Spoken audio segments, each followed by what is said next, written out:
If you don't believe in ghosts, if you don't mind dummies, if you think nothing scares you,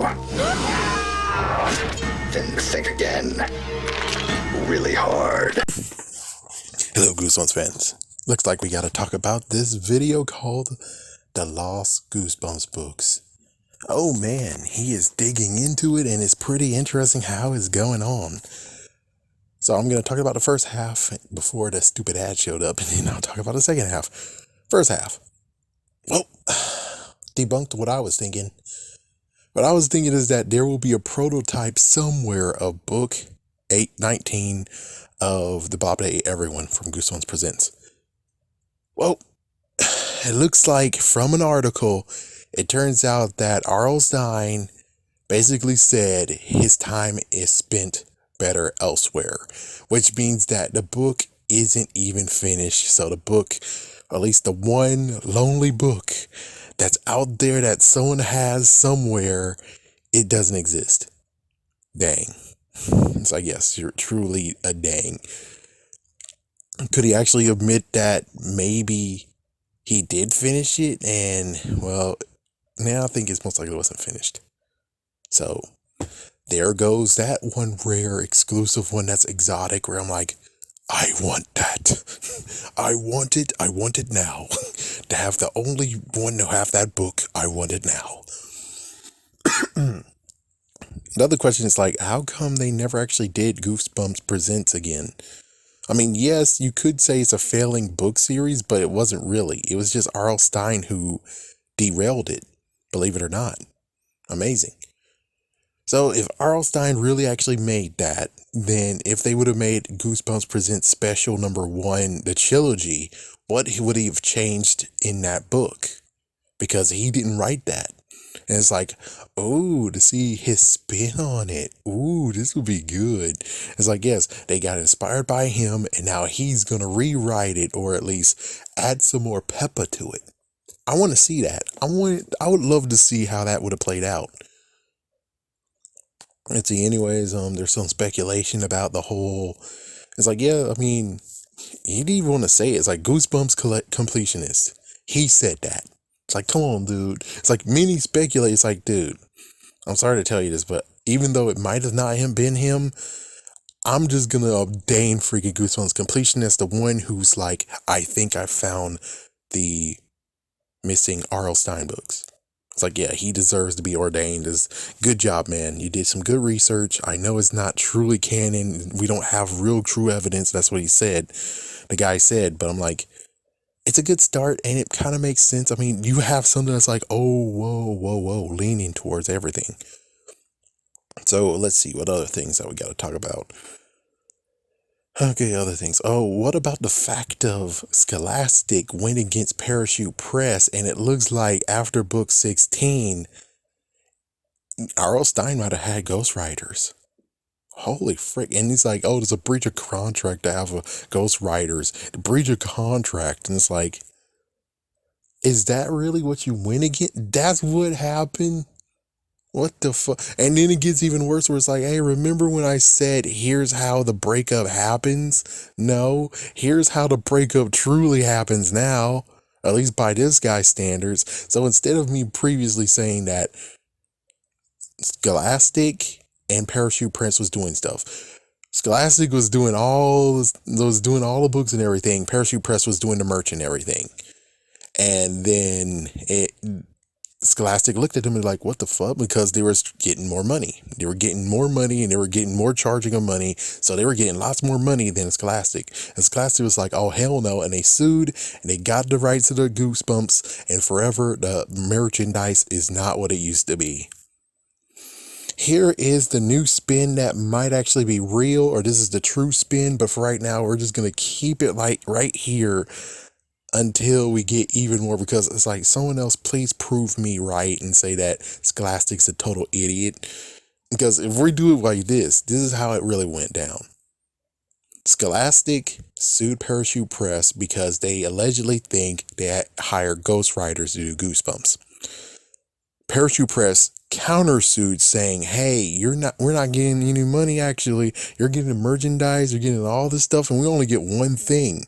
We deserve to get more money instead of just this one thing. So that means that the original thought was that Parachute Press was dealing with the merchandise. Wrongo. In this scenario, Scholastic actually was doing the merchandise, which doesn't compute, meaning, why the fuck does freaking damn merchandise suck today? If it's Scholastic that was doing it, how in the world is it horrible today? Something doesn't add up at this point of your story. Sorry to say that it's a story, but if this is real, then how the fuck is Scholastic really fupping things up when it comes to merchandise? They're doing great with Harry Potter. Harry Potter. Harry Potter. But Goosebumps? No, they're not doing anything. They're like just books. It's like something doesn't add up with your story, man. I'm sorry, but wherever you got this story from, no offense, is this really is true, then that means that Scholastic is even worse than you think. They're worse than you think, because then it means that they were dealing with the merchandise back in the day. But it sucks now. If you dealt with the merchandise back then, how in the world is it horrible now? So it's like, yeah, so you have two messed up craps here. Number one, they divorced Parachute Press. They were the ones who were in charge with merchandise. And lo and behold, they were like, oh, you don't deserve to get more money, so we're breaking it off, and now we don't have any merchandise anymore, and Scholastic's getting all the money. Two, they broke it off with Parachute Press, and they were only doing one certain thing that I don't know what they were doing because I forgot what it said on the freaking screen. But they were doing the merchandise as well. So why the fuck weren't they doing the merchandise anymore? It's like, yeah, when Goosebumps freaking Horrorland came, where the hell's the merchandise, whore? Sorry to say this, but where the hell's the merchandise? The books? Oh, you just re-released books again? That's all I gotta say to that. That's all I'm gonna say to that, because it's like, oh, you're freaking cussing. Oh, it's like, but you're a big boy. It's like, sorry, but freaking Classic is big boys.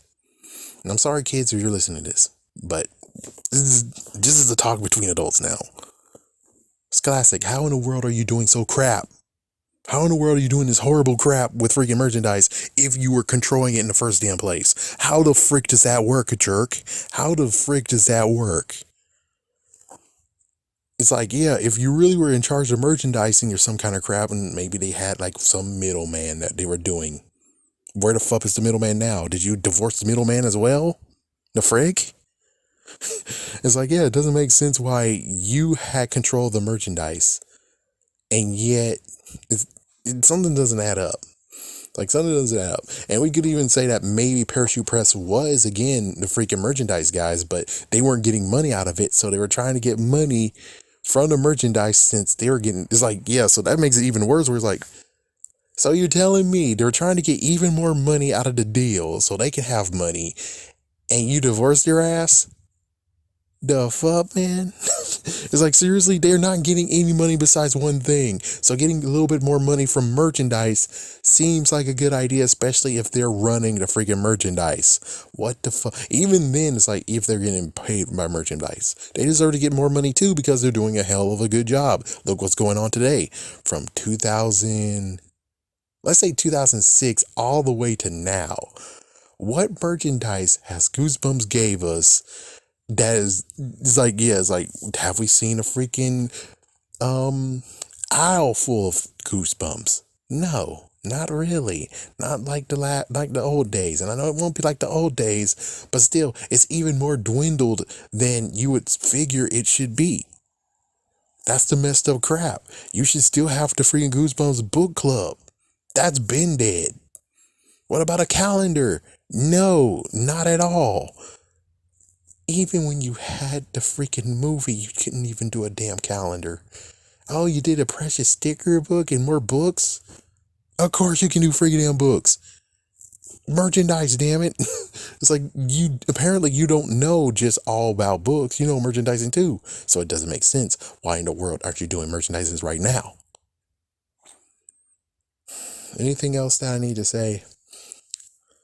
Slime doesn't pay is interesting, where it's like, wow. And then, of course, like we already know, If he comes up with a good idea for a story, that if he doesn't have a name for a story that he created, he'll throw it away, which I'm like, that's horrible.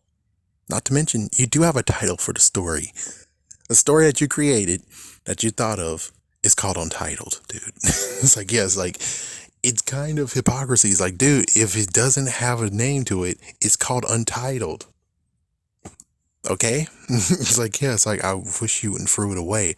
I wish you would keep them all into a good book, you know? And you just call it the Untitled Works of R.L. Stine, and dude, you're going to get a lot of money from that.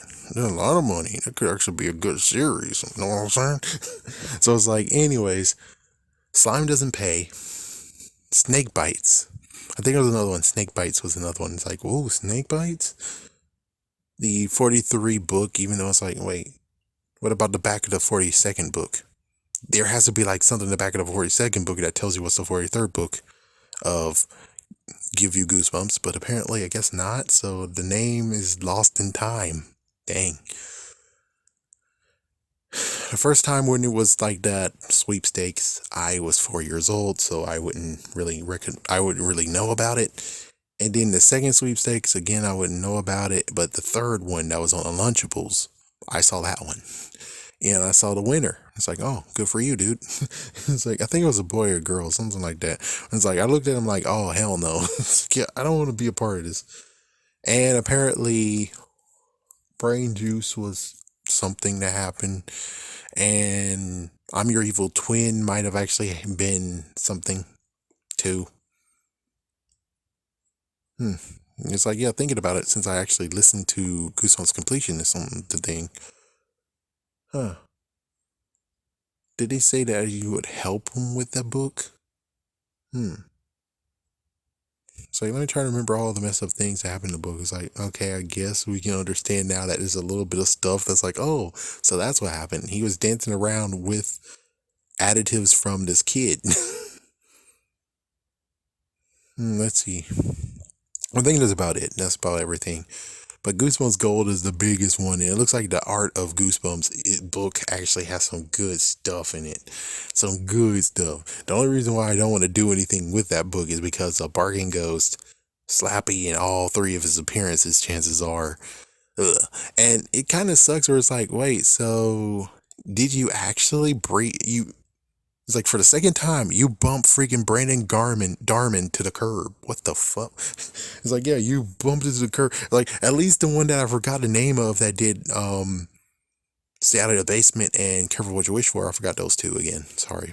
It's like, yeah, it's like, we know who they are. It's like, okay, good. Then someone should have just told me in a video. You know? It's like, you would be like, oh, here's some known facts about Goosebumps that you should know. It's like, yeah, maybe I'll do that someday. But still, so I hope those two weren't kicked to the curb, which I doubt it. Someone's gonna have to tell me who's actually looking at the Art of Goosebumps.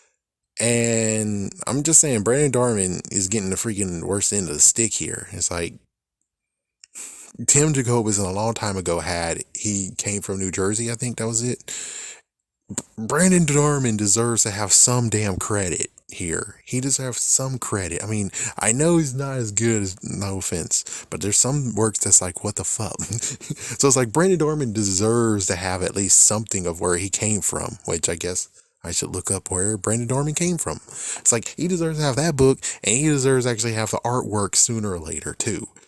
You might as well make it a double combo, which, who knows, maybe that's the reason why they delayed it, being like, Brandon's work does not flow well in this book.